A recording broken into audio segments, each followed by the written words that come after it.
Hi, and welcome back. I'm talking today with Amanda Watson from Audit Hub, and we're just going to do a quick review of the audit process. Amanda, what's actually involved in the delivery, and what are the steps? What do I need to do to become compliant? Okay. Well, let's start right at the beginning of the journey, right?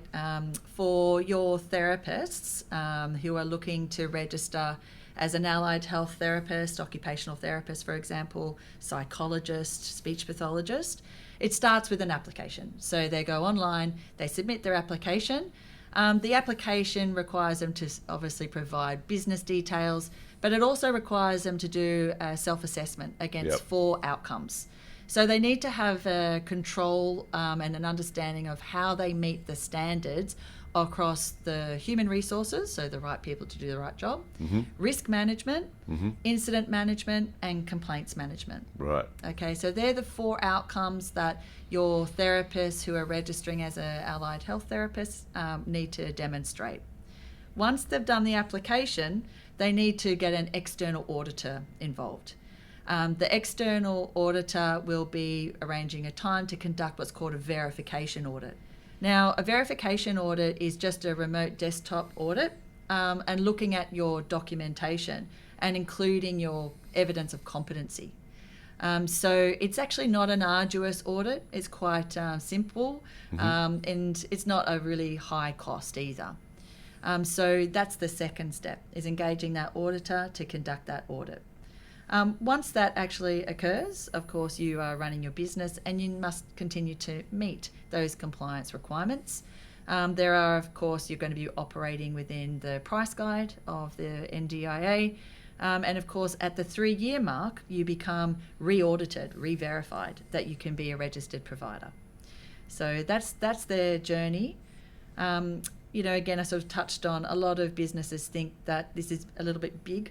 Actually, it's not really. Again, you're only needing to demonstrate compliance against 4 outcomes of the NDIS practice standards, and that means that you'll be providing policies and procedures. You'll also be needing to demonstrate that you have control, over the quality of your people and the quality of the services that you're providing.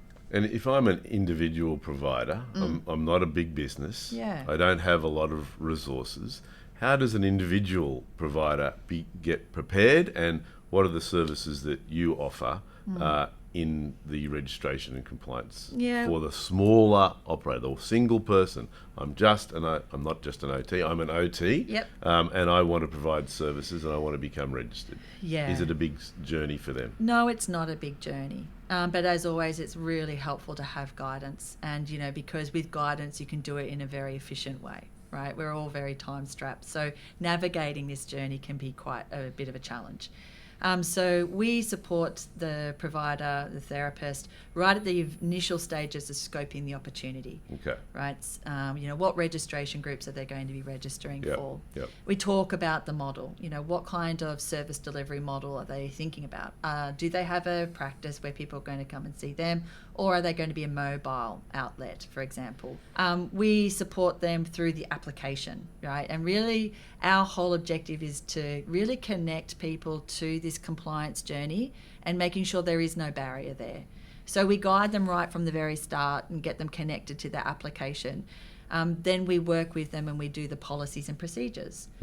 We make sure that they're compliant, and we provide guidance around the quality of, for example, service agreements. We deliver service agreements, support plans. We guide them to connect to the assessments.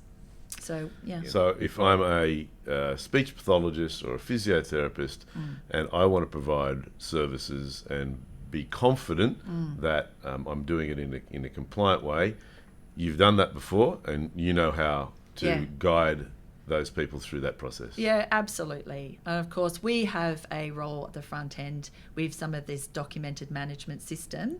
But really what we would be also encouraging people to do is think about what are your supporting systems? How are you going to do this moving through in an efficient way? So, you do need to have control over, again, the quality of your services, which is the quality of your people delivering those services. So think about your systems, and we definitely support them to connect to fantastic providers of systems which really give them efficiencies and really set them up for success. Yeah, great, fantastic. So I'm feeling confident. I hope everybody that's watching today feels equally as confident that Audit Hub will be able to take you along that journey. Thank you for watching.